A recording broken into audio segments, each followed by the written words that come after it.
Hi, everyone. My name is Joy Rika Miyatake. Thank you for being here today, for joining the talk on yoga, meditation, and spearfishing. It's the first of its kind, and I'm so glad that you guys decided to show up because they say 80% of success is just, have you heard of it, showing up. So you're doing the work by being here, by watching the recording, and by participating. The more you participate, the more fun you'll have.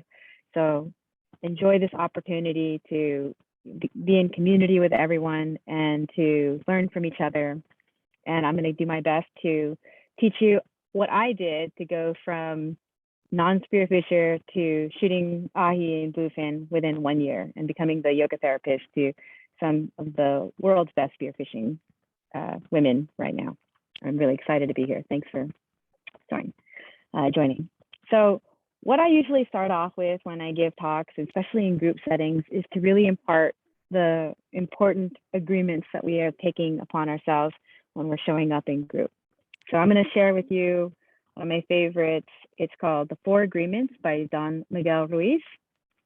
Has anyone heard of it before? Has anyone heard of yes. And all right, if this is your first time, great. You're going to just get a crash course in a short little book here. Let's make sure this looks okay. So we're going to share this. Can you guys see the four agreements okay? Yeah, I see one thumbs up. So in the four agreements, when we're speaking with each other, we want to be impeccable with our words. We speak with integrity. That means we say what we mean and we're not speaking against ourselves.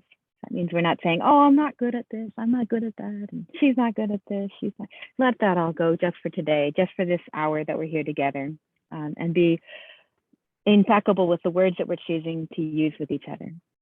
Number two, not to take things personally. You know, we're all just here for each other, and nothing that's said is to be taken personally.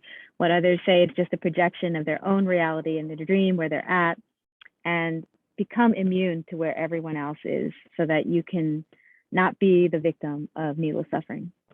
Number three, is this making sense to everyone? I can't see everybody here, but let's see. I'm gonna make sure I can see you guys. All right, so thumbs up. So, okay, I see a thumbs up. Number three, not making assumptions. So sometimes when you think, oh, this person did something and they did it this way because they did this thing to me, you don't have to think that that's the case anymore. Just think that, you know, I should find out why that person did that thing. Ask questions, be curious. So find courage to ask questions and express what you really want. Try to get clarity. Like if I say something and you didn't quite understand, ask questions. Be curious. Try not to make the assumption that I meant something or somebody meant something when they didn't mean that thing. Communicate as clearly as you can to avoid these misunderstandings, the sadness and the drama. And with this just one agreement, we can really change the way that we interact with people. And number four is, I know these are, you know, three interesting rules that may be new to you, but just do your best. And that means it's going to change from moment to moment. So please, in this time we're together, just do your best in showing up and asking questions, not taking things personally, being impeccable with your words. That way, in the future, if you use all of these tools, you're going to be happy for the rest of your life. So in this hour, use this practice just for this small group here. And that's it for the ground rules. I'm going to stop the share. And if you have questions at any time, you can type them in the chat box here. If you want me to slow down, if you didn't hear something, or if my video is glitching, you can always unmute yourself too and just say like, hey, you know, this is a small group. So we're all here with each other. We're here to support each other and learn with each other. So let's see, I'm going to start off with my introduction. So my name is Joy Rika. Some of you might know me from my Instagram handle at SpearoJoy. And I've been spearfishing for 1 year, and I've been teaching yoga for 13 years. So I've been teaching yoga. I started off with a lot of the strong physical practices, you know, all those things that you see with people folding themselves in half. And in the last year, I don't know, 8 years, I didn't find that as to be what brought me the most joy. What brought me the most joy in my yoga teaching practice is educating myself in, I did a course in yoga therapy, which is a 4-year-long program to really hone in on breath work and meditation and mantra and all of the other practices that yoga has to offer to really calm and have clarity in the mind.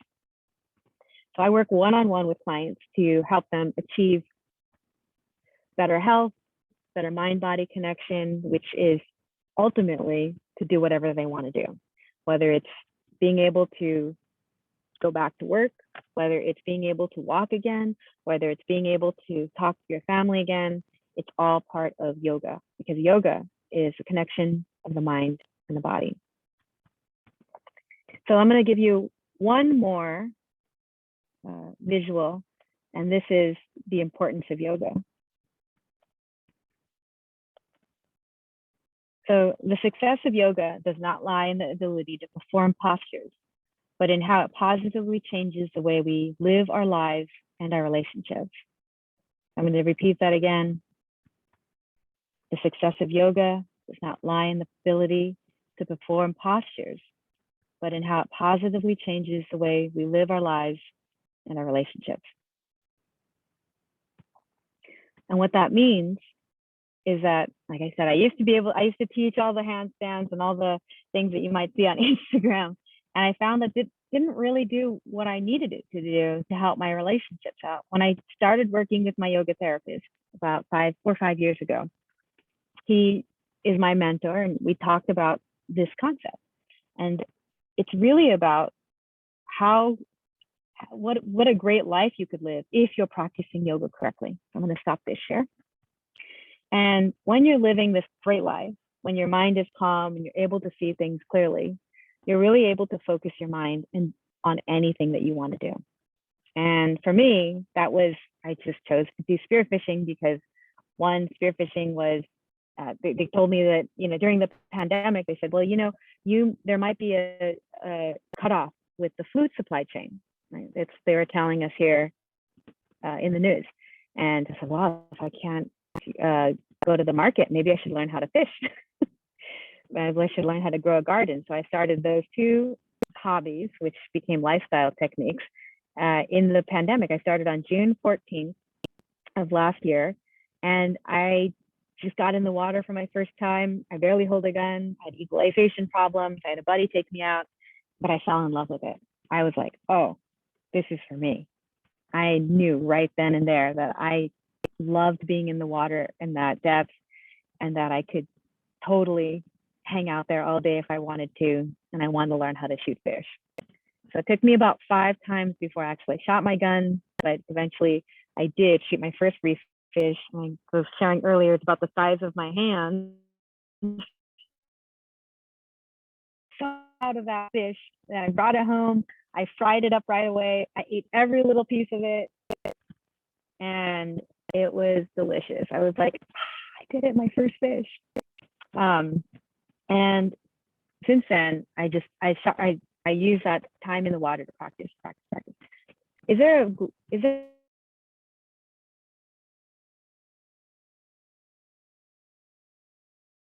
You're kind of breaking up for me.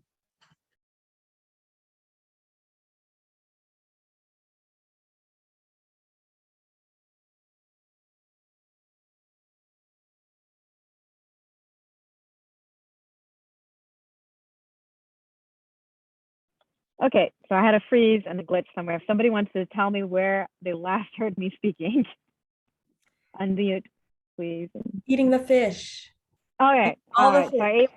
So I had my first little fish, and the best advice that someone gave me was, it's all about time in the water. Has anybody heard that? Time in the water?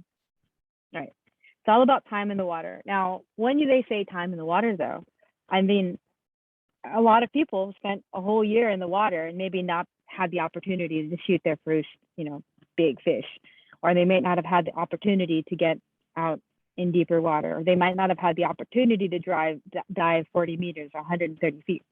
So what sets apart what I've done to just anybody's time in the water is, any guesses? Being happy you're going to the water? Like, Yeah, I mean, that's actually great guess. I'm gonna put but happier.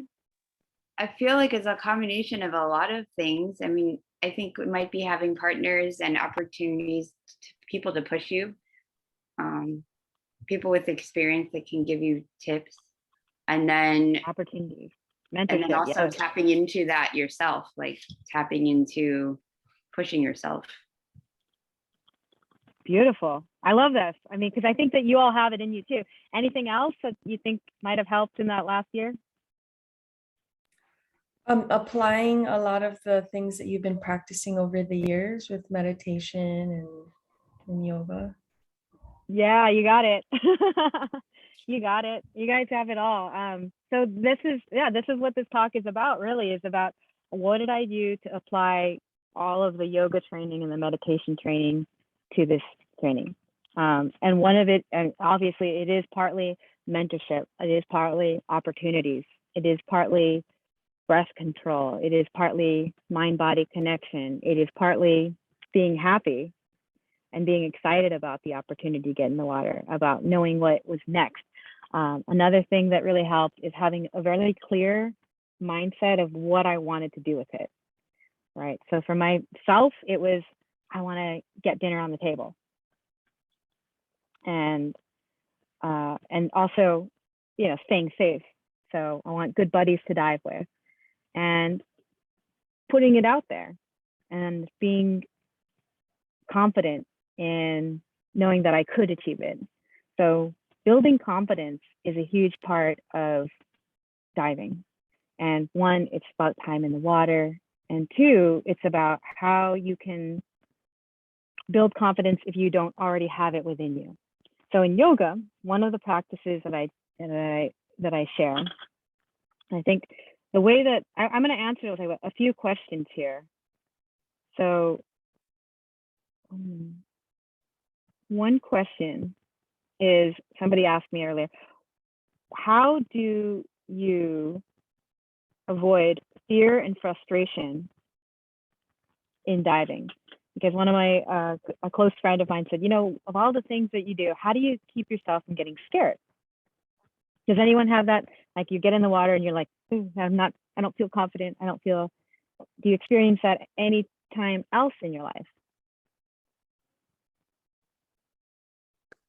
sometimes that happens. Yeah. Do you experience it in life or in the water, or both? Both occasions, for sure. I did find the first time I went off of a boat to go diving, it was the first time I actually plunged into 50 feet of water for the first time from a boat. Normally we go from shore. So the first time I had to really do a lot of calm down, Ava, breathe. For sure. Not that I haven't been stressed out or scared in life, but it was different. I just knew to calm myself down, and that definitely helped. Beautiful. Beautifully said. And breathe is a good part of it. Anyone else want to share anything? Beautifully said. Yeah, so for me, it was like really super murky water. And like I started mentally thinking of all the things that could go wrong and the things that I can't see and the ways that I can't control what I can't see. So it's like a lot of those times when that happens, I just think of something else. I breathe, of course. I start to slow my heart rate. But at the same time, I start to think of other things like just happy things. Like it's kind of funny, but I think of a song and I sing the song to myself. And then that distracts me enough to where I can focus and get confident again. But it does occasionally happen for me. The song Beautiful. I've done that. Actually, it was when I started to learn to surf, because I really can't surf very well. But I've been scared surfing, and I used to sometimes sing to myself and then feel better. And then, I was like, you know what? I'm not going to actually die, so it'll be fine. You got this. just tell myself I'm okay. And then when I'm diving, I tap into what I learned from surfing. And I know someone else said they were surfing before, so I don't know if anyone else does that, but I 100% agree with you on the surfing part. Yeah, that gets me anxiety sometimes, and I'd have to tell myself to just relax. Kaveh, do you want to share anything? Everyone? I want to echo what everybody has been saying. In my life on land, I definitely find myself getting scared when I'm encountered with things that I've never done before. Because I like routine, I like to be know everything going into it. And spearfishing, it's like I often get faced with new challenges, and sometimes it can be uncomfortable. So trying to dig deep and exactly what you guys been saying, pull from things like surfing where I can quiet my mind, tell myself I'm not gonna die, like I got this, and kind of become grounded again. So yeah, I definitely experience it everywhere, and I'm still learning how to manage that and be more confident. Awesome. Thank you all for sharing, because it is really important to see like how you do one thing in life is how you do all things in life. So when you have the opportunity to conquer your fears in one area, you're going to find it's going to be easier in another area. So when you're seeing it in real life, you're going to see it in the water. When you're seeing it in the water, you're going to see it. I mean, when I say real life, on land, when you're interacting with people, you might have that feeling, that same feeling. And that's an automatic body response. So in yoga, we start to learn about body stress response, right? And body stress response is, you've all heard of fight or flight.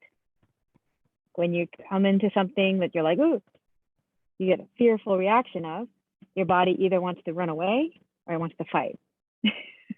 And when you're elevated in that stress level, there's a few ways that you can tone your body system to come back into a neutral state so that you can think and operate more clearly. And you guys hit upon it really well. You have intuitive responses because you've been doing this all your life in reaction to fear.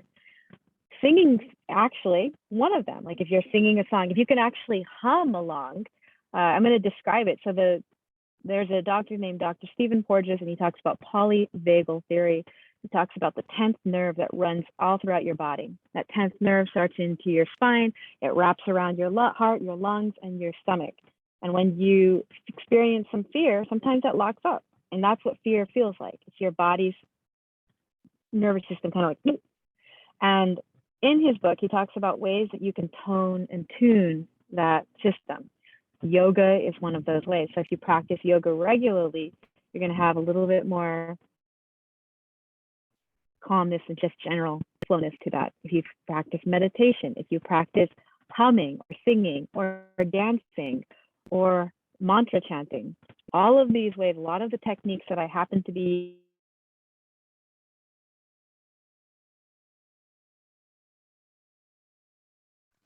You froze again.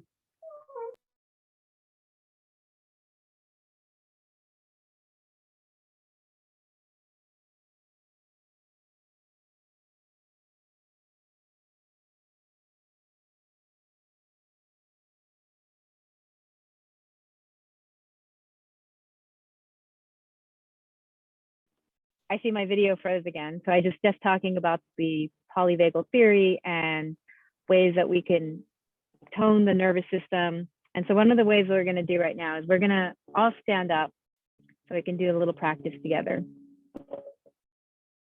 And just stand up so we can also, keep the legs moving. You don't have to sit the entire hour we're together. So just the act of moving your body with your breath and using a really specific movement to build confidence together is what we're going to achieve right now. This is something you could do every morning before you get right after you get out of bed. This is something that you could do as a stretch before you dive. This is something that you can do before you have a big meeting at work. Anytime that you're about to conquer your fears, you can do this this yoga exercise that we're about to do. Express mind-body centered movement. So it's a confidence building move. So you can take a power stance if you'd like. Your feet are going to be about hip distance apart. You're going to take your arms down. If you want to keep it, lift feet a little wider too, actually a little bit wider than your hips. Gentle bend in your knees, arms down, fingers down. Stand up tall with your crown of your head reaching up, shoulders roll back. If you want, just loosen up your neck a little bit. You've been sitting for a while, so just loosen up, loosen up. And then inhale your arms overhead with your shoulders relaxing, your arms like in the big old stance. Open up your chest. And then exhale, bring your fingers back down, control. And then again, breathe in through your nose. So as you're breathing in, fill your belly, your chest, and your back. And then breathe out, belly towards your spine, arms down. Again, breathe in, reach your arms overhead, shoulders relaxed, expand your chest, and exhale down. Now we're going to do this one more time. Inhale, arms overhead, shoulders relaxed, fingers wide, and then take 3 breaths here. Inhaling, exhaling through your nose. Keep looking up with your heart raising upward towards the sky. Breathe in and out a couple more times. Keep it steady, your breath.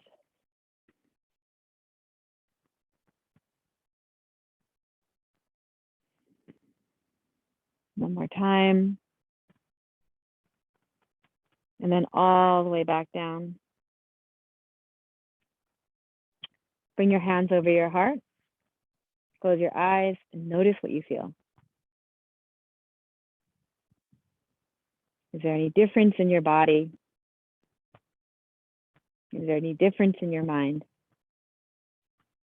And if there's not a notable difference, that's okay too. This is just a practice. We're trying things out.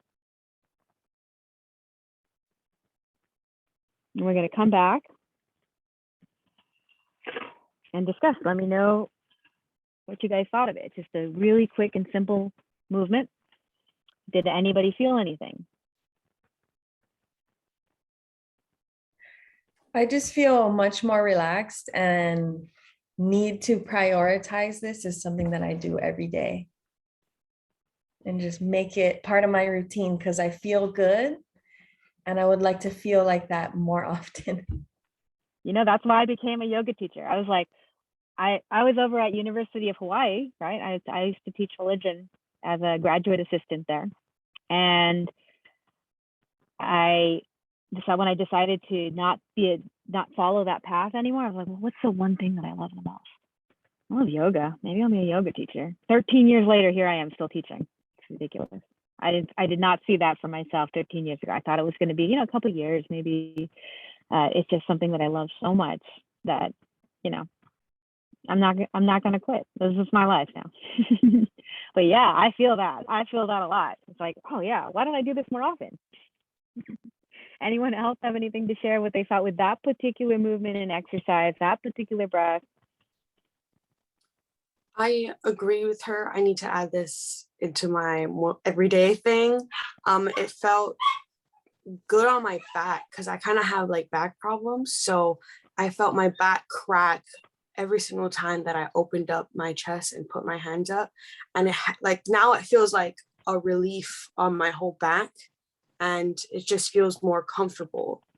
So I like it. I've been telling myself I need to get into yoga. So maybe this should be my excuse to do it. Beautiful. Thanks for sharing. I love yoga myself, so I have my own little practice. So I love yoga, and I really enjoyed that opening up of the chest. I think the chest is something that's always tight, and just the breath work really just opens up, and you feel it in your heart, and so it's calming and energizing at the same time. Yeah, calming, energizing, and hopefully confidence building. Because it's like when you're standing like this, and you just imagine like if you're in a situation where you're feeling scared, you're like this. Like, how do you feel scared? Go ahead, take a deep breath like this and feel scared again. You're like, can you do this? Take 3 deep breaths and still feel scared?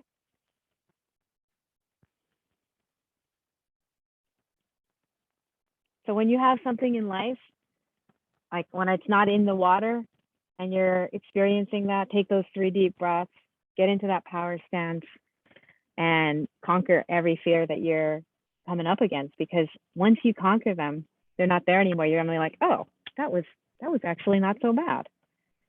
And once you're in the water, you're gonna know exactly how to breathe because you're developing that muscle, that fear killing muscle. And you know, it's good to have it. It's good to have a little bit of fear because it's going to keep you safe. It's going to keep you safe. You're aware of it and you're acting with it without the emotional connection that you may have had, and you're moving through it faster because there's going to be times where you're in the murk and you're going to be like, whew, there's a little bit much here, right? This is a little bit much. I'm going to have to dive through this 30 feet of murk. But you're going to know exactly how to breathe. You're going to know exactly how to calm your nervous system. And you're going to take that deep breath. You're going to slowly kick and dive down. And it's going to feel like once you're down there, you're like, ah, there's no fear necessary. I move through that really quickly. Any questions? All right. I have a question. I don't know if it's totally related, but I was thinking about when we were talking about being calm. I find that for myself, that my biggest struggle is I'm calm in the water, and then all of a sudden there's a fish right there, and I'm supposed to go right now to go get that fish. And then it's like, I want to breathe up and stuff, but I'm supposed to just go right then. So taking that jump where you can have the calm in the moment when you see like an uku or something where they're not going to stay, it's not going to stay around. So you better go right then. For me, I don't know how anyone else deals with that, but I'd just be interested to see. That's a great question. We can use that for how to nurture that, how to nurture the mind-body connection. And what it's akin to, what it's very similar to, is when you do hunt for tuna, like out here in California, when we hunt for tuna. Does anyone know what the process is when you're hunting for a bluefin? So out here, when you're hunting for bluefin, it's mostly the work is done by the boat, the captain and the people on the boat who are looking around for those boils. The boils are like the foamers of the bluefin coming around. And when you see it, the captain comes right up to the foamer. It's all this like fish action, not too close, stops the boat. And the divers, so like the person like myself who's on the back of the rope around the bungee cord around me, I've got my big gun. And when we're close enough, the captain's looking at his gear, his fish finder. And as soon as the fish come 30 feet to 60 feet under his boat, he'll tell the divers, dive now. There's no chance for a breathe up. You've just been getting ready. You take your biggest breath possible and then kick down. Roll off the boat, unwrap the bungee, kick down, and stay calm, stay focused, and shoot your tuna, right? So there is not like it's not like free diving where you get to lay it on your back and you get as relaxed as possible, and all of a sudden you get like 10 easy breaths and then you take your big breath and you climb down. It's not like that. When you're fishing for tuna, when the captain says dive, you dive. So how do you get to that level of training? 1, comfortability in the water. 2, all the mind body practices. Because one of the other questions that I get asked often is how do you like get your body to do what your mind wants to do? Does that make sense as a question? So your mind is like, oh, I'm supposed to dive right now.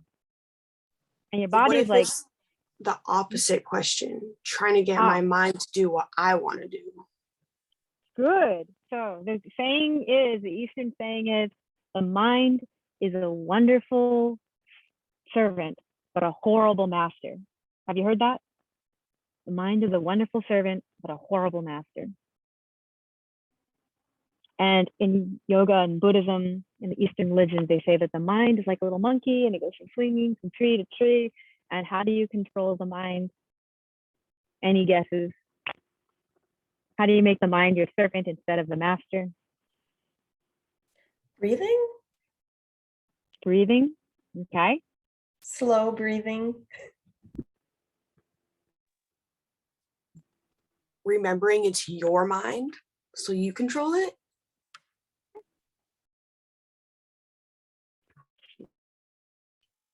Breathing was what I was thinking too.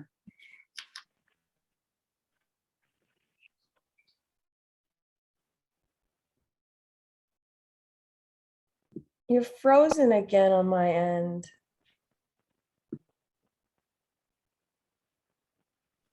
Same. I don't know where she went.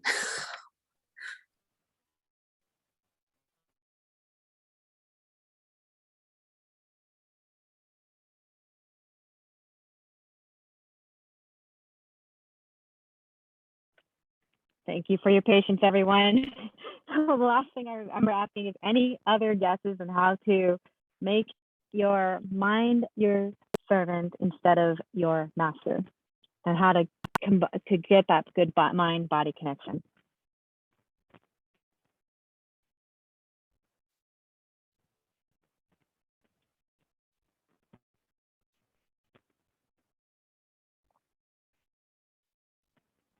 No, I think you're speaking and you're muted. Because I don't have a good answer. I knew that Oh. breathing is my main idea. And then I'm thinking you have to probably have a protocol of things that you are tapping into and doing, like breathing could be like a ritual type thing. Breathing Right. rituals. Yeah. Yeah, you're not wrong. All of these answers are going to be right. Anyone else? I don't know if you heard before it kind of froze, but I said just reminding yourself that you're in control of your mind. Like you're the one who's thinking of everything. Like Yeah. it's your I'm in thought charge process. here. I'm in charge Yeah. here. Like it's your thought process. Like yeah. And any ideas of how to make yourself more in charge of your own mind?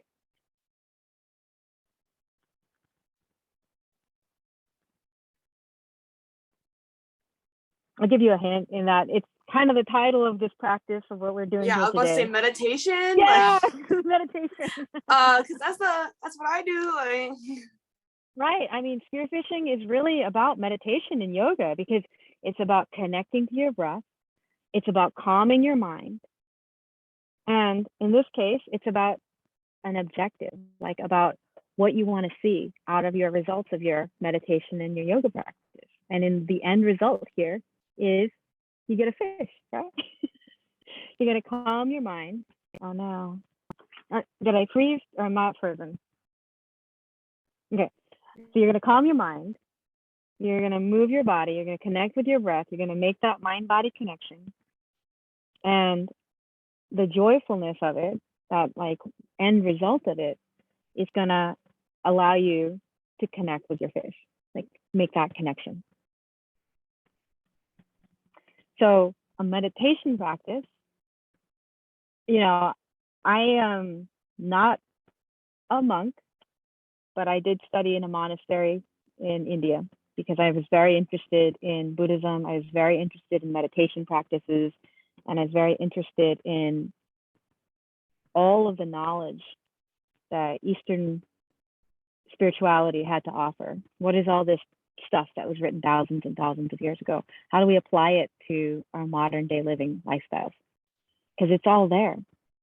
Pandemics are things that have happened before. Illness is things that are happening before. Death is things, everything that's happening now has happened before. And what were some of these techniques that were used to combat, combat stress? Meditation is one of them. But I don't meditate for 2 hours a day. but I do practice this technique. It's called Mahamudra or glimpse meditation. And it's so easy to practice. I'm going to share you this tool right now. And what you do for this is, it is breath. You get, everyone who gets breath, it is a breath awareness meditation. So you can do this in bed. You can do this before you drive your car. You can do this right before you're about to spearfish or about to do a deep dive. And the more you do it, the better tuned your breath, mind, body connection will be. So say, for instance, you make it a habit to do every day before you brush your teeth. Say, for instance, you make it a habit to do every time before you drive your car or before you eat. The more you practice this, the more times that you're going to connect the mind to the body and say, like, okay, guess who's in charge here? There's a spirit here that's in charge of that. And we're going to take a comfortable seat here. Go ahead and lay back and relax in your chair. And for this one, we're just going to keep as relaxed as possible. Relax your shoulders. You can have your hands in your lap. If you practice any type of meditation posture, you're welcome to use that. Close the eyes, or at least soften the gaze. You can do the open eye, softly gazing at the floor in front of you.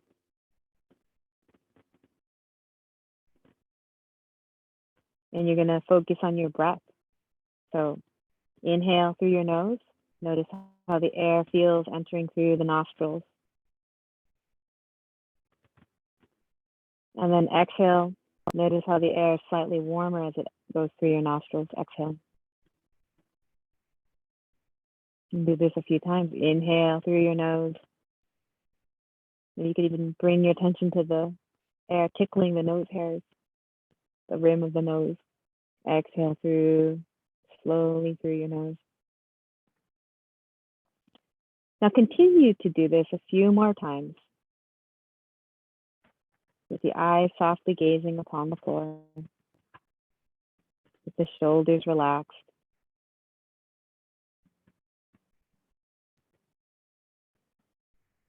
And keep your attention at the tip of your nose with your mouth closed, just breathing.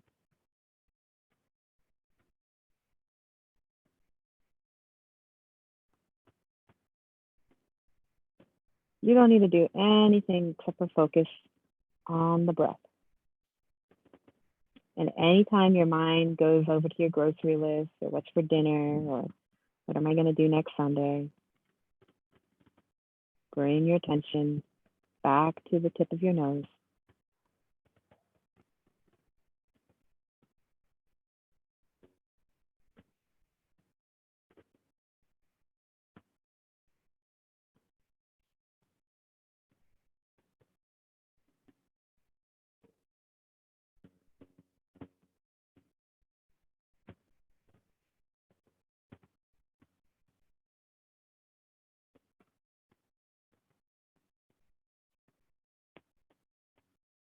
I'm going to count to 3 more breaths. So you're going to inhale 1, exhale 1. Take 2 more breaths, just like that. Keep focusing on the tip of your nose.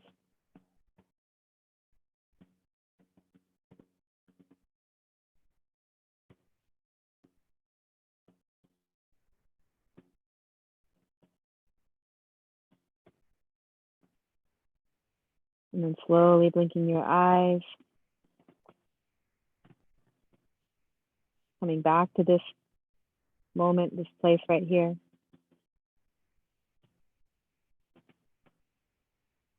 And I don't even think that was 3 minutes. And what glimpse practice allows you to do is to tune back in. That's why I say you can do this before you brush your teeth, before you go in the car, before you go eat your next meal.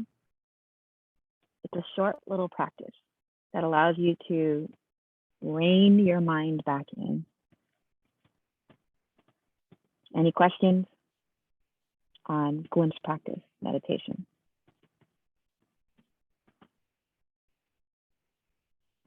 Now, these practices are not meant to be done like, oh, okay, now I get it. I just do this, I do that. I've got it.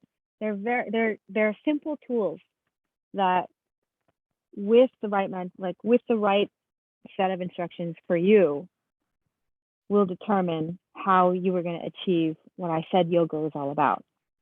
So let's do a quick recap. Our first, the first question here was, how do we deal with the fear and frustration, right? And what was the tool that we used? It's breathing in and out using one yoga practice. And the next question is, how do you get your mind to get on board what your body wants to do, or how do you get your body to do what you need to get done next? How do you do that quick? Like, I know I need to do a quick drop. How do I center? Meditation. And the tool Connecting. go ahead and speak out. What do we call it? Mahamudra. Okay. Did I see? Yeah, you're frozen, but I hear you kind of.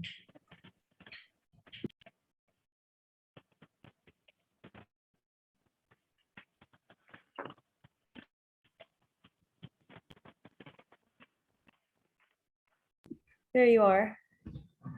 Yeah, it might be because I was sitting in the sun, so I might be a little bit overheating my computer here. Was it Mahamudra? Is that what? Mahamudra meditation. Mahamudra meditation is what the Mahamudra is like great, and then like mudra is like hand. It's really just supposed to be layperson's meditation, or people who have jobs meditation. Not every meditation is meant for somebody who's living up on the mountaintop, able to meditate for 10 hours a day, every day, and chant mantras every day. Some meditations are meant for people who have, jobs. And that is the layperson's meditation. Of all of the meditations that I've practiced, to me, it's the one that's been the most effective. If you want to read more about that, author who writes on it is named Locke Kelly, and the book is called, I'll put the book in the Group. chat right here. Mm-hmm.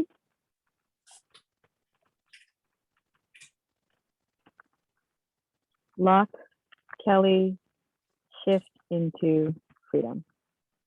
So that's, he has a nice long book. If you get the audio version of the book, he talks a lot about that meditation. For the first one, the yoga, you can use the book How Yoga Works by my instructor, Robert Bernberg. I'm going to give you one more tool and tip that is really useful for me in how to keep your mind calm, because a lot of times the reason the mind isn't calm is because there's actual work to do. Any questions about what we've got so far? We've got 2 tips and tools. So for the Mahamudra meditation, would we be able to use that? Like, say we do that before we have to go and do like a dive, just to remember, to recollect ourselves, but we're trying to like get a new PB. But then you have the contractions when you're down there. And then you start freaking out when you start getting the contractions. Would this be like useful to help you get through the contractions by doing it beforehand? Okay. So contractions is a whole other interesting thing, right? This is something that I'm really curious about, because I've been talking to my dive instructors, my freediving instructors, and I'm always like, man, today I had great contractions. They were just like these little ones. And I was like, I could count the little ones to 100. And it didn't affect me. And then some days those contractions are like almost going to choke my air out. Mm-hmm. So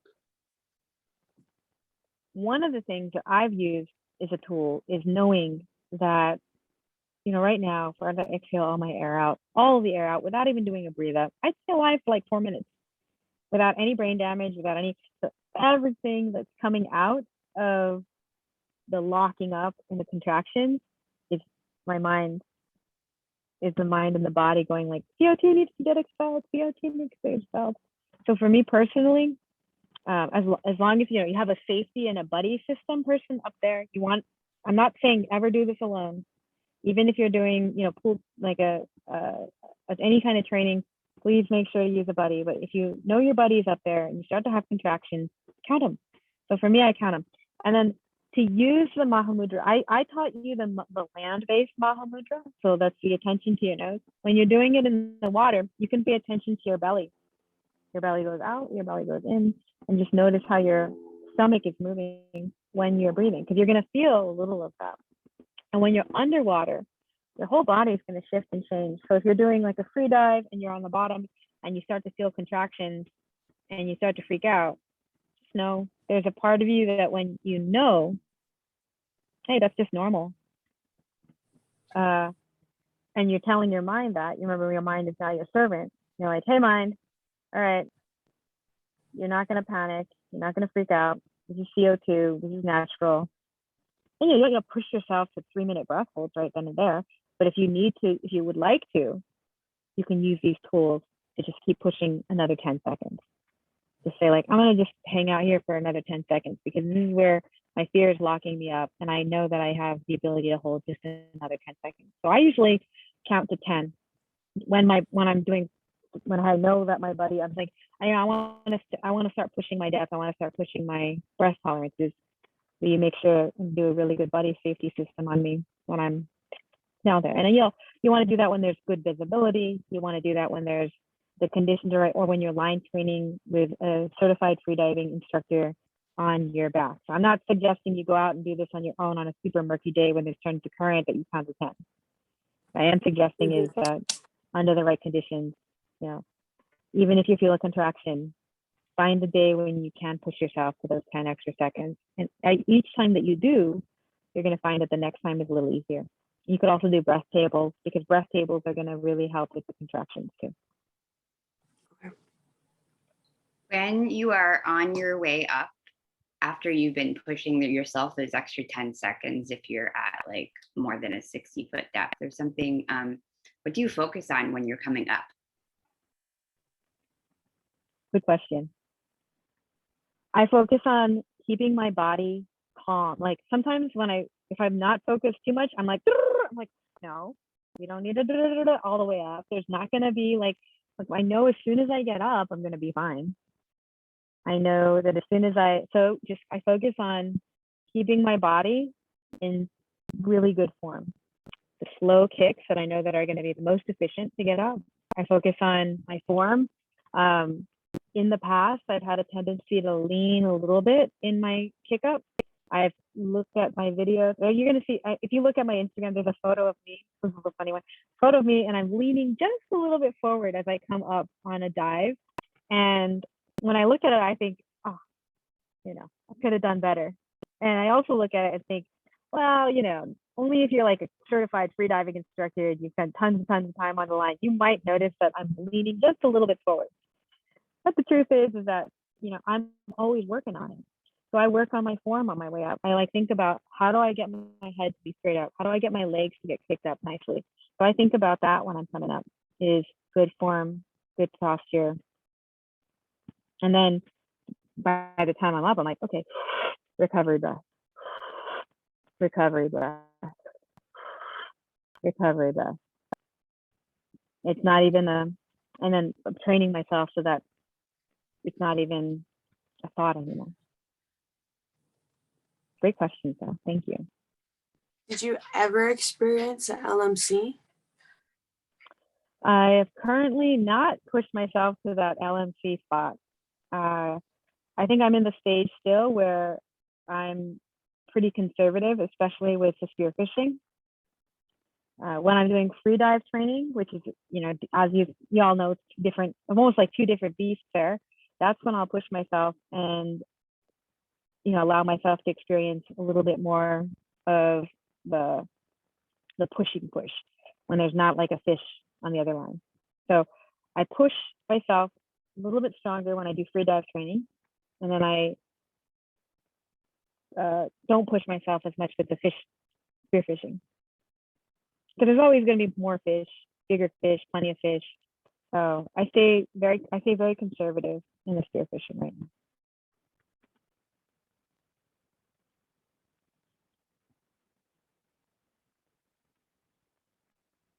Any more questions? We're okay. You sure?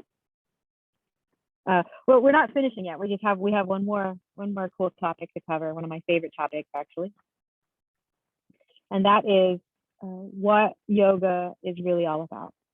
Why this practice really works. Why personal practices work so well, and what personal practices are really like. So in yoga, you can go to these group classes all day, every day, and you'll learn how to do warrior 2, warrior 3, warrior 1. You'll learn how to do the sun salutations. And what's it all mean though? How do you put it together? Yes, you are training your mind-body connection. Yes, you are training your breath awareness and your meditation mind. How do you put it together for you? So as yoga has been did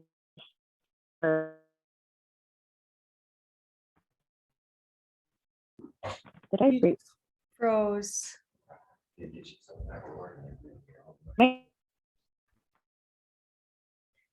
I can't hear you. Yeah, it keeps cutting.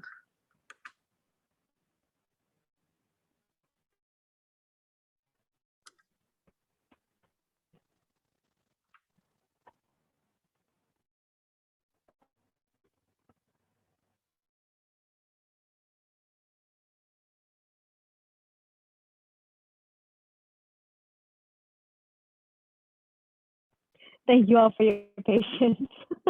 I got this feeling because I saw someone take a drink there, and it's like it came back. And all right, so and I'm always looking at, so if you have your screen on, it's always good because I'm looking at the background to make sure that my screen didn't freeze. So we're on the last topic is how do we make this a personalized practice? And so I was starting to say is that yoga has been brought over to the West by from India, and different people have been sharing the different elements and different styles. You may have heard of Bikram practice, you may have heard of Hatha yoga practice, you may have heard of, there's karma yoga, there is all sorts of yoga that you could practice. And what I teach is pretty traditional yoga therapy. And what yoga therapy is having a lineage. So I have an instructor or a yoga therapist or a yoga teacher. His name is Robert Bergberg. Comes from Chicago, Illinois. And he spent 20 years learning from his teacher. And his teacher's lineage is through the Krishnamacharya lineage. And what's important about this lineage is that it's more about how we have a teacher who is suited for us and giving us the best instruction to. Does anybody remember what the important part of yoga is that I shared the screen with earlier today? What is the measure of success? It's not about like the postures as much as it is the connection and how it changes our life. Beautiful. That's pretty much verbatim. That is pretty much exactly what it's all about. I'm going to share that screen one more time for everyone to remember. The success of yoga does not lie in the ability to perform postures, but how it positively changes the way we live our life and our relationships. 100%. It's about the relationships in our life. And if you are practicing yoga correctly, all of the relationships in your life will improve. Every single one of them.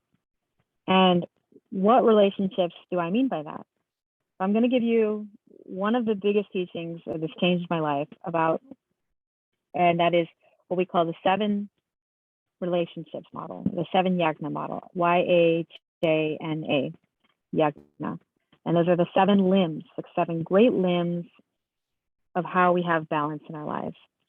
And you can write these down if you'd like to take notes on them. This is just a way that I use as like a diagnostic tool that I use to help my clients say, okay, let's say, how are your relationships doing now? You practice with me for 3 months. How are they doing later? So number 1 is family. Your family can be your greatest joy or your greatest sorrow, because you can't choose your family.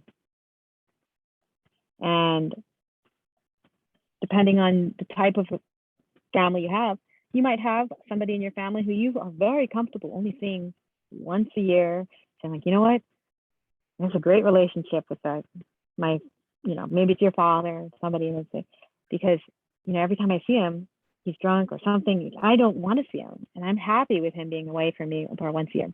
Or maybe you feel bad about it. Maybe you feel like, you know what, I wish my father were better. I wish I could see him more. And you're trying to repair that relationship. Or maybe it's your child, or maybe it's your sister or brother. Your family is going to be important to you. You can't really change that.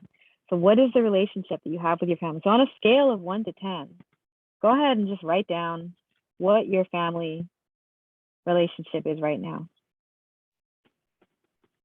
You feel like you have good connection with your family. And any questions, you're welcome to ask. We're going to move on to the next one after that. And it's a combination. So it's like your parents, your brothers, your sisters, your aunties, your uncles, whoever you consider to be family, really. Next, any questions? Everyone good? Everyone has a number? Next is your friends, is knowing the people that you can go to in times where you can call up at any time and say like, hey, I got this that I want to share with you. Friends are important.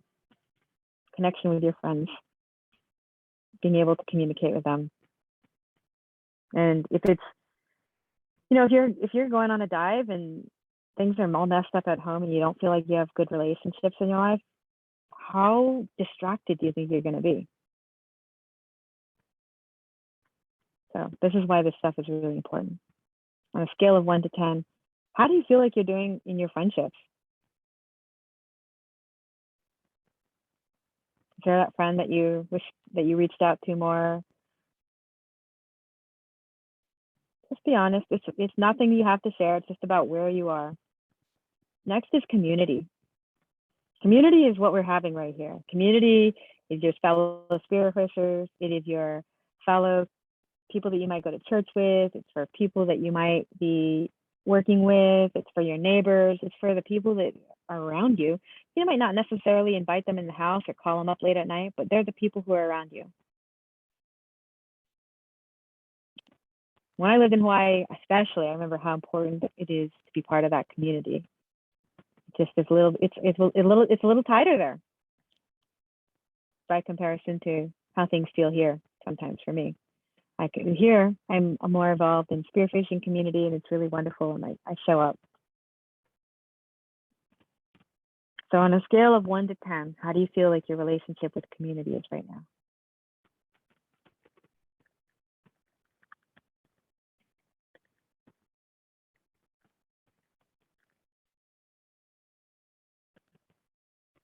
Next is a connection with nature. Nature is time in the water. It's time going outside.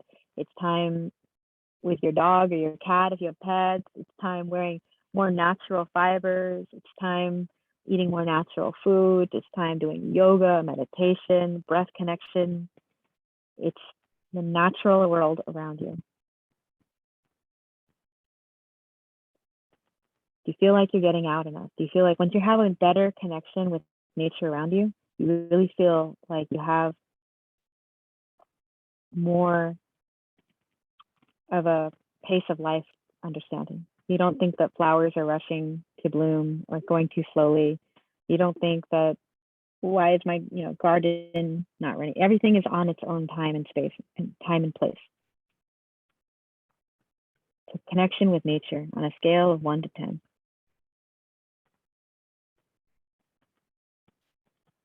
Any questions? Next is personal ritual. Personal ritual is when you wake up in the morning, you just stare at your phone. Does that feel good to you? Or do you get out of bed, do your practice, or do meditation, or do you have a good routine? Personal ritual means, are you doing everything that you need to do to get ready for bed? Personal ritual means Are you making your bed in the morning? Are you brushing your teeth? All of these things are personal ritual. Maybe you have prayer in your life. Maybe you want prayer to be more in your life. Maybe you want meditation to be more in your life. So if it's longing to have more personal ritual, maybe the number is lower. If you're looking for, if you're like, no, I've got it down, I've got a really good personal ritual, maybe it's 10. But just be honest with yourself right now. How is your personal ritual going for you? I'm at like a 3. I am not That's consistent with myself with things that I should be. So I'm in the same boat. I'm here to help. This is what I do, is that I help people develop this personal.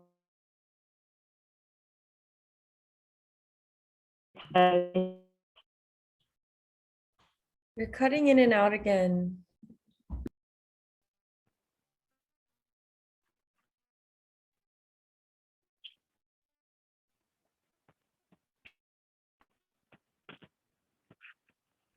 I know, I could hear it. I'm trying to walk around my backyard. Okay, so I'm back again, but it didn't actually cut out this time. That's cool. And it says I have all the bars. Not sure what that about. So we've got partnership next, because most people in life, they are not here to be monks and nuns and living these celibate lives. They want to have partnership. They want to have a witness in life. They want to have somebody that they can watch and spend going through time with. You know, this is life we're talking about. This is real. When you have a partnership, it's looking at the partnership. Are you happy in your partnership? Are you happy with the person that you're with? On a scale of 1 to 10, and if it's 10 might be, you know what, I'm self-partnered right now and I feel really happy with that. It could be that you don't have a partner and you're a 10 out of 10. It could be that you do have a partner and things are working really well, and that's a 10 out of 10. But this stuff matters because this is when you're in the water, all these things are going to come up. These are not things that you can escape from because you're distracting yourself from spearfishing. Spearfishing is part of life. Like, this is not a distraction. It's part of who you are. And how you show up in one way is how you show up in all ways. So if you are running from something, you're not gonna run for long. You have to always face everything and be as honest as you can about each one of these connections, because these are the things that really matter. Partnership on a scale of 1 to 10.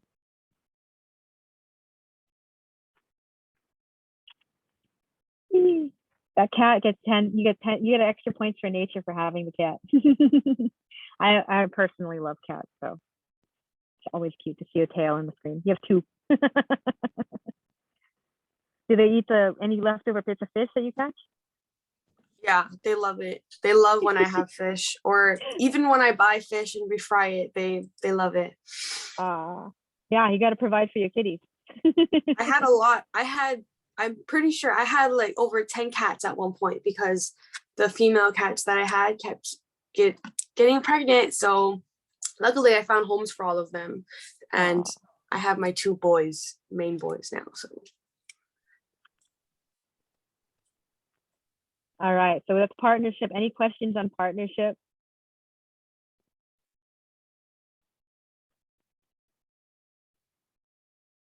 And then finally, mentorship. So mentorship is how you get from point A to point B to point C. Mentorship is how come I was able to get to the bluefin tuna in my first year of shooting my first fish. Mentorship is how I've gotten into my career as a yoga. Mentorship is career-based, it's life-based. If you're a mother and you have children, you might go to your mother, your grandmother, somebody in your community who has done it before. Because in the yoga model, we call that person the acharya. Acharya is just somebody who's walked the path a little bit further than you that is able to give you guidance. And if you're looking for mentorship in personal ritual, into creating a life that feels balanced so that you can get to the next level of your life, that's what I have to offer. I am a yoga mentor to clients, one-on-one clients, and then I have my group class coming up. That's the one where we do group mentorship and learning from each other in bringing these tools to life. So bringing all of these tools that are used in yoga to your real life situation that you can use to calm your mind, to create a practice, and to change your life entirely using yoga tools and positive psychology tools. So any questions on what mentorship means? So it's your relationship with your work person. Like you might have a job where somebody's like another level ahead of you and you're trying to get to the promotion. You want to go to that next level. You got to have a work mentor. Maybe you have a person you go to for mentorship with your relationships. Maybe you have a person who you go to mentorship for your business. You own your own business. Maybe you have a mentorship for life coach. Whatever it is, hope you have somebody. Hope you have somebody, because doing it all on your own without knowing which direction you're going in is like not a terrible thing, but it's a lot easier when you have somebody who's there to guide you. So mentorship. On a scale of 1 to 10, how is mentorship going for you?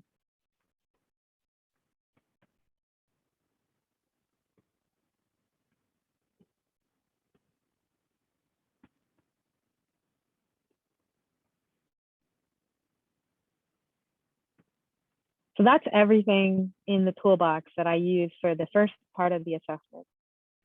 And when you work with me, all of these numbers improve. After,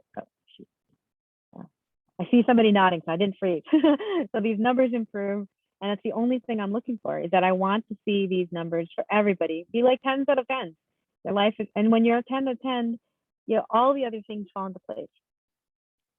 Work falls into place because when you're living life so clearly that your relationships are thriving, everything else falls into place. The clarity of what you want falls into place because you're no longer distracted from anything else that doesn't matter. And if you'd like to work with me, I have a few options in how. As you know, I keep talking about the class that's coming up. It'll start on next Wednesday. And depending on how many people sign up, we're going to do either 5 to 8 week course of, and I wanted to keep it intimate. I want to keep it able for everybody to talk, everybody to have a good time, just like we did today. We kept continuing to develop new tools and applying the tools week after week. And so it includes the yoga therapy, which is just like we're doing. It includes 3 yoga practices a week that I teach. It includes the a workout. I teach a dynamic apnea workout that I've been using. So that it is going to increase your breath hold. It's going to increase your bottom time. It's going to make your CO2 tolerance levels increase, and it'll make you stronger. I've been a personal trainer. I've been a yoga therapist, a yoga teacher, an educator in world religions, and I'm using all of these tools to make what I think is just the coolest class ever for people who especially love spearfishing. And the cost for that class is $995, and it starts again next Wednesday. And if you guys are interested in doing something smaller and group oriented, we could talk about that further at some other point, but this is the one that's starting right now. And, and I have payment plans available if it's something that you're really interested in.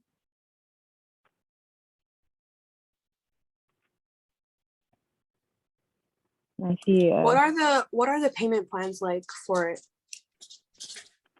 Okay. We'll so that if we can make we can work on that privately, so that way we can get something that works for you. So we can meet with that privately. If you're really interested in the class, I'm not turning anyone down from it, because I know how valuable these tools are, and I know how important we can make this this group. Oh, there's a second cat. Yes.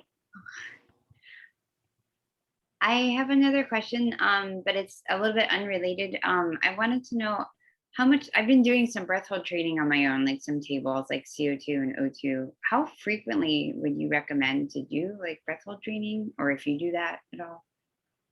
So when I'm in freediving mode training, I will alternate between O2 tables and CO2 tables, the difference, and I won't do them every day. I'll do them maybe depending on how much training I'm doing.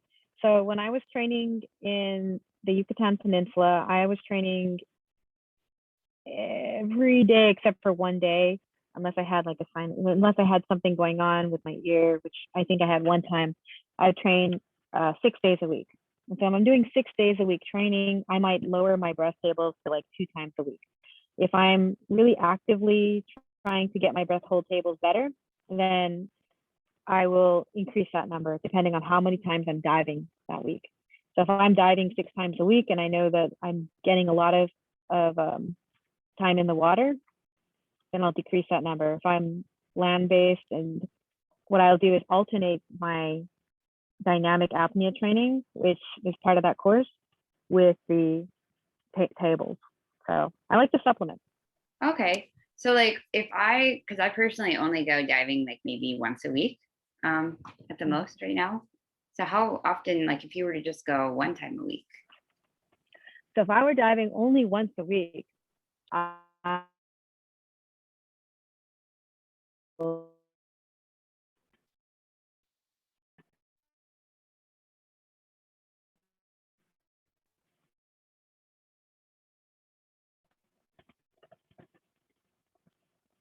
I think my screen is back. No, Yeah, I you think my cut screen is out. back. I would probably do 5 days.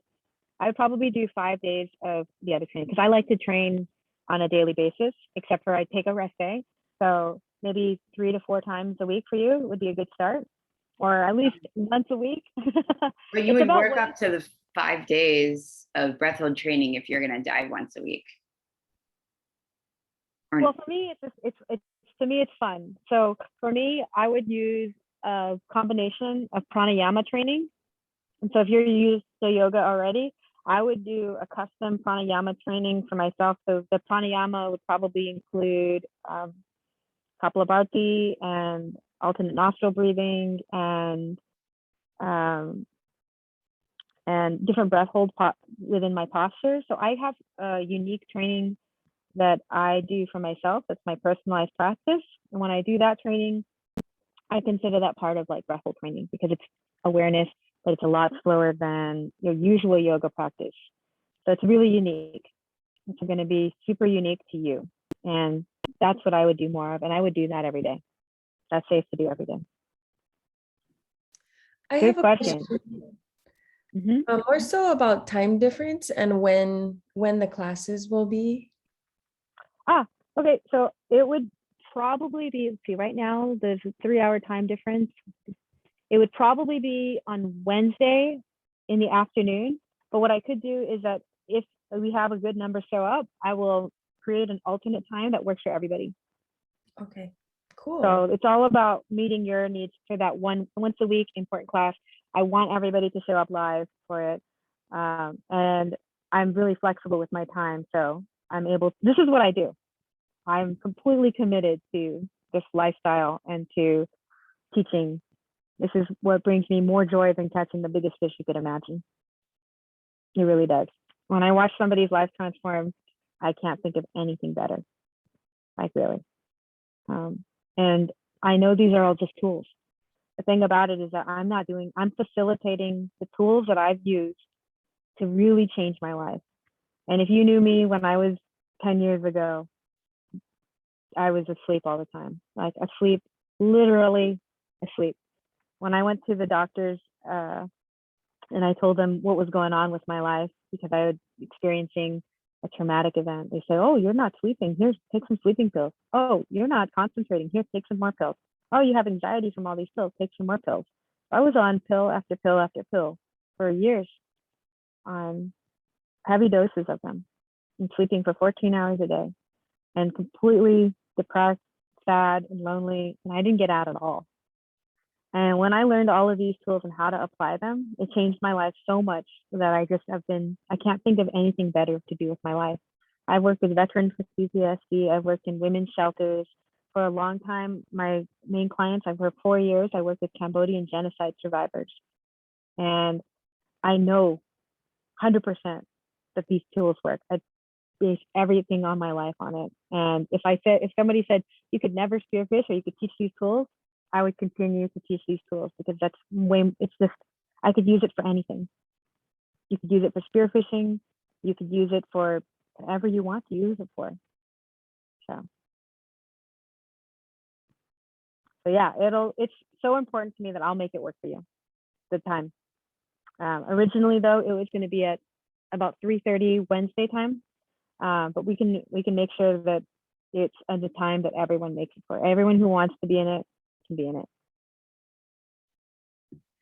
Mahalo for the opportunity. Of course. Yeah. It's my pleasure.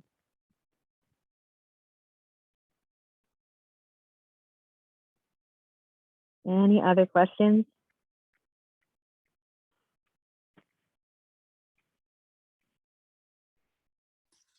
I can't think of any questions right now, but I do actually have to end my session here because I have to go take a COVID screening test at a certain time. So course. I appreciate your everything that you have given us today. I've learned a lot and I'm taking a lot of things into consideration. I will probably message you personally a little later today about your class for next week, Wednesday. But thank you so much. I really appreciate you being on and having this little workshop event for us. But yeah, thank you. My pleasure. And then all of you, please do connect with me. Let me know what you thought of the class privately. If you want to send any good reviews my way for what was offered here today. This is the first of its kind, the yoga, meditation, and spearfishing, just as a talk. So I'm so glad that you guys get to be a part of it, or you women get to be a part of it. It is absolutely my pleasure to be here. So thank you. And if you have to go ahead and go and it was nice meeting the other people in the group. It was nice meeting the other people in the group as well. But thank you. I hope you guys have a good rest of your Zoom chat. Bye, guys. Thank you. Bye. I have another unrelated question. Just keep you thinking of things. What types of spear guns do you prefer to use for both pelagic and reef diving? Whoa. Well, right now, I've been using a lot of rice guns. It's not necessarily because I think it's the best gun, but I personally like them. It's been working for me so far. A lot of my friends use the double rollers and they love them. I'm gonna be honest, is that I'm 5 feet tall. I'm like just 5 feet tall, period, the end. Like my arms are actually a little bit shorter in ratio than my torso. So that long reach that I have for guns, I know a double roller would be really effective. The reason I don't use double rollers is because they're a little bit harder for me to make it precisely like what I want. So meaning all the bands are kind of free in there, and like I would have to like make all sorts of little more adjustments. Whereas when I buy the guns that I've been using, I have my tuna gun is the Rice Islander Elite, and I have 5 bands instead of 4, and they're a little bit smaller, a little bit longer, so that way I can pull it all the way back. So I load all of my own guns, and I think to me that's something that's really important. I do strength training to be able to do the loading of my own guns, and flexibility training, which obviously is going to help being as short as I am. And then modifications on existing guns, so that way I can load my own tuna gun. So like I am darn proud of myself. Oh no. Yeah, like how did you start learning to load your own gun? Did you start with like weaker bands, or how did you start that? Oh, jeez. Okay.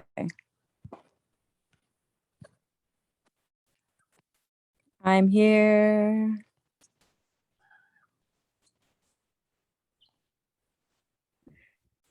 All right.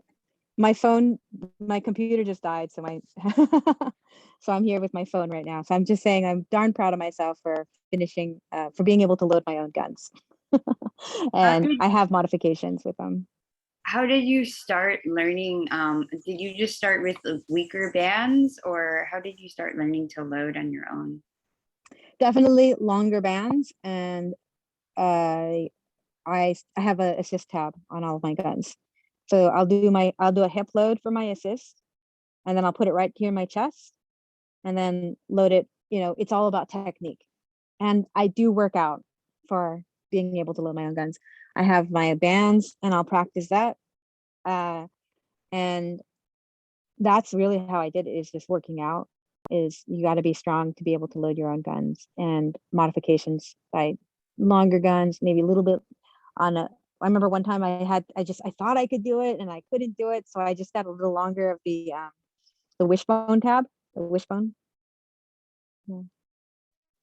What specific exercises lifting wise do you think that you find are the most beneficial For your rows, cross training?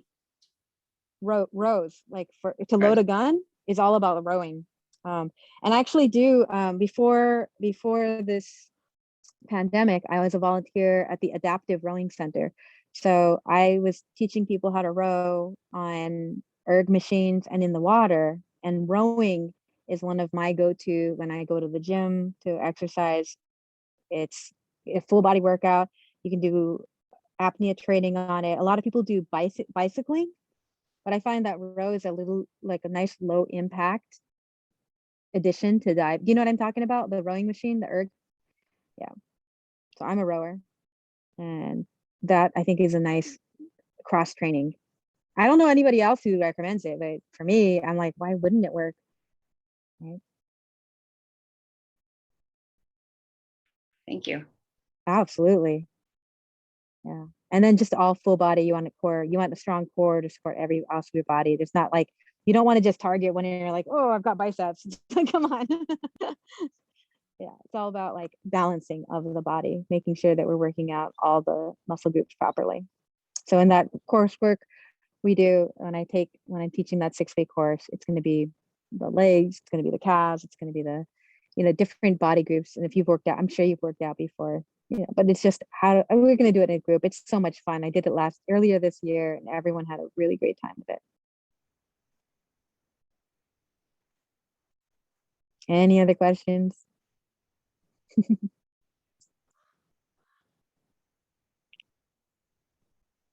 I don't know if you were speaking or if you're muted there, but. Oh no, sorry, I was muted. Oh, okay. I hope someone else has a question. I don't Oh, want it's to be okay. the only one asking. I mean, I could also ask like how frequently would you recommend, lifting cross training, like 3 days a week or? When it depends on your end result and your end goal. Mhm. So when I get super serious about training, I'm training 5 to 6 days a week. Again, I always take a rest day just because I know I can overdo it. And when I'm super serious about training, I'll go hard. Right now, I'm training maybe twice a week and just keeping it super simple and doing a lot of yoga practices and then diving. So my big training right now is I do a lot of shore dives, and here in California where I live, the shore dives are really intense, meaning I'm taking all of my gear, like 20, 30 pounds, not 30 pounds, but like 20 pounds of gear at least, a wetsuit, my dive belt, it's colder water here. And I'm hiking down big hills with, my spear gun in hand. And to me, that's part of my training is having strong legs to be able to go down the cliffs and carry up big fish with me when I catch them. And it's part of it. And then kicking out. And then doing like stretches. So light stretches keeps everything limber. And with workouts, yeah, I've done right now, I'm about 2 a week. So if you want to increase it, like if you're not doing all the shore diving and you want to do more workouts, that's something that I have some videos that if you'd like to talk, I can share with you if you ask me about them later. Yeah, keep asking questions. I'm here for you guys. I'm nowhere else I'd rather How long be. are your shore dives that you go on? A couple days ago, I was on a 3-hour shore dive. Couldn't be anywhere from like 45 minutes to an hour to 3 hours. Yeah, I like Right 3 now. hours. Yeah, I mean, once you're already in the water, it takes like 20 minutes to get to the place, and so you might as well go in for longer. But the thing is so most of the time I'm just doing looking for this one type of fish, and the one type of fish is like you get in. Usually the water's kind of murky. Usually the water's kind of cold. But in order to find it, you just got to put time in the water. So I'll go in. I won't shoot anything. 45 minutes to an hour, and just see if I see anything. sometimes it's just a nice little swim around. Sometimes I'll find like a little shell that I'll pick up. Sometimes it's just seeing something cool, like, oh wow, that's a neat bat ray, or that's a cool leopard shark, or wow, that's a lot of Garibaldi. Like these are things that I've been thinking lately as I've been diving. So I'll just take a little tour around and then I'll come back and be like, oh, that was a great dive. Like I may not have caught fish, but it was time in nature, time appreciated, and I'm grateful for what I get to experience underwater. What fish are you often targeting? Right now, I am after either yellowtail or the white sea bass. And yeah, and if I see a big barracuda, I might shoot that one, but I'm kind of after a little bit bigger fish. If I'm, because my freezer is good. My freezer is really full right now. After a couple of trips to some good spots, got lots of grouper and I've got lots of snapper and I've got lots of fish. So I'm good on the fish. Right now it's about just experiencing my time in nature, getting out there and exercising, spending time with friends, and just enjoying the scenery. Yeah, I just love being out in the water. I get that. Do you use a float line or do you use a reel? That could be a loaded question for some people. And the answer is that for most of my time, I've been using a float line because I like the way it feels. And it depends. If I'm in the kelp though, I don't use a float attached to my float line. Right now though, I'm set up with a reel because it's just, I was thinking, you know what? I'm just tired of rolling that rope up. I just got tired of it, especially like when we're doing paddy hopping on blue water. I just wanted to have a reel. So I've been experimenting with both. So far, I really do prefer a float line because I like to hold it, and then I feel like it's a little easier to untangle than the reel. But I'm using a reel, so even though I say I prefer one thing, I'm trying the other thing just to give it a shot. How about you? Well, we just started diving with a reel, but I like the float line a lot of the time. The reel is a newer thing for me, but I'm not the one like actually loading the gun. I need to learn that myself. So, but the reel, I'm finding that you can hide a little bit better from certain fish. Like certain fish don't seem to care, but certain fish notice it, and I feel like you can hide a little bit better. But I'm not sure yet. That's why I asked, because I also know that you would have different strategies with a lot of the bigger fish that you're trying to go after. I mean, a lot of the fish I'm going after are only like 2 pounds, or something. But Right, you can't use a reel with the tuna here.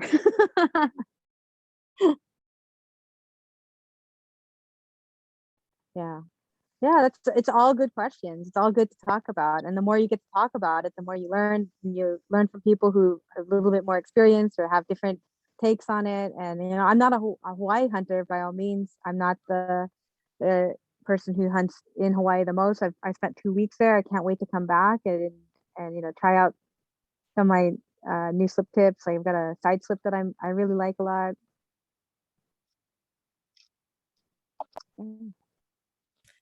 I remember earlier in the talk you were saying that when you started you had equalization issues, and so I was wondering how you got over that. I'm sure just being in the water more was really helpful, but yeah. Free dive training. Free dive training, having a really good teacher, a mentor, somebody. I know that you have great free dive trainers there. So people who know how to really target that. And it's definitely a practice. So you will learn how to do the right, Valsalva and Frenzel, knowing the difference between them and making sure you're doing the right one for your dives, because it's really important. You really need to know how to equalize. And yeah, time in the water and a good free diving instructor. So that's how I learned. so you do Frenzel, correct? Yes. Do you know anyone that does like hands-free equalization that like spearfishing with you? Yes, and I'm so inspired. I'd want to learn. I watch the Adam Stern videos. And you know, all the all of the mouth exercises and throat exercises. Like I've done them a couple of times, and it's like in order to do the hands free, you just got to commit to it. So if I was really committed, I'd like I've done it already. I'm sure. It's just like I'm like, you know what? It's fine. I'm just gonna use my hand. I'm very inspired by everyone. I've got really good buddies, and I'm like watching them go down, and it looks so cool because they're just holding their gun with both hands, all ready to hunt, and they're just not even.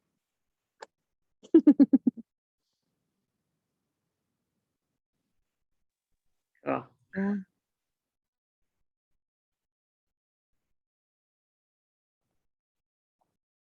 I know we might start wrapping it up. So if any more questions, got a couple minutes. If not, yeah. Did you get to go spearfishing in Hawaii at all when you visited? I did. I did. Okay. I got to go to the China Walls, Oh, and somewhere I did not Kailua, but Lani Kai. That somewhere between those two areas. Did you guys short? Is that was it a shore dive or off a boat? all shore dives? All shore Oh, dives. okay. Cool. I think I did like 4 shore dives there, and one day it was just too bad on the murky side where I just couldn't get in the water. It's like I don't see anything. I still don't see anything. I still don't see anything. Yeah, I didn't catch a moo, but my buddy did on my birthday, and we got to eat it. So I'm lucky. I have really great friends. Man, those moo are like, I don't know if I'll ever catch a moo. They're so You will. hard. You will. That's a hard fish. Yeah. That's like where you have to hold your breath a long time. I can't wait to come back. I'm gonna train so that when I'm back there, I'll be able to, you know, with a good buddy system, I'd love to go after it again. It was a little tough for me at the time that I went to Hawaii. I really wanted to go for my birthday, and I wasn't sure if I was gonna make it. My dad had passed within like 2 weeks before, and I was all ready to go, but I was like, I don't know if I should go. So it was definitely crying, a lot of tears in the water. And yet for me being in the water was so, I'm like, well, I could be at home in cold January temperature water, or I could go to Hawaii and just be in the water. And I know how much it relaxes me and how much joy that it brings me. And it's just, you know, I wanted to do it for myself. So I went anyways. And I know that the next time I go, it's going to be a lot easier just because it was so hard for me that time. And it's a lot more training that I've done since then. I've gotten a lot more comfortable with the depth since then. But yeah, I can't wait to come back and dive with you all and spend some time in the water, and hopefully we can organize some nice group dives together. So I'm so glad that I got to meet you all this this day and share with you things that I've learned in the last year, and hope to see you in the 6-week course if you guys want to sign up, or at least send me a message, a private message. Let me know what you thought of today, and you know, any feedback that you have, any comments that you have, and you know, I can promote it again because I would love to teach this exact class again over and over again because it was so much fun, and you guys have been a delight to be around, and having you all show up and share and commit your time here has just been an honor for me. Thank you. Thank you so much. I really, really appreciated it. It was great. Thank you so much. I'm really just excited. I feel very supported. I love learning from women and being in groups of women. Like for me, especially in spearfishing, it's nice to know that it can be done, you know, and so thank you so much.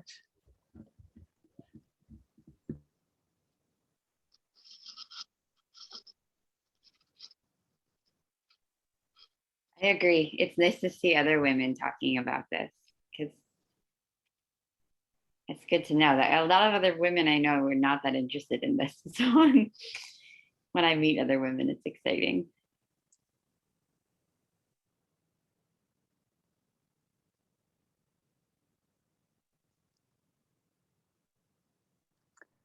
All right. Well, I'm going to wrap this up and say, like, hey, everyone, see you when I see you next time. Hopefully we connect. Send me a private message so we can connect and spend a little time. We can to a quick little one-on-one, see if you want to sign up, see how other ways that you can work with me, get involved with. I have an online Facebook group that you're welcome to join, Joyrika Yoga, where I share little tools and tips daily on breath practices and meditations and awarenesses. So you're welcome to join that community right now on Facebook. And so wonderful seeing y'all here today. Thank you for showing up. And this is recorded live. So for anyone else watching, please take time to connect with me too if you've gone through this whole video. Have a wonderful day. Bye. Hi, thank you. Oh, thank you.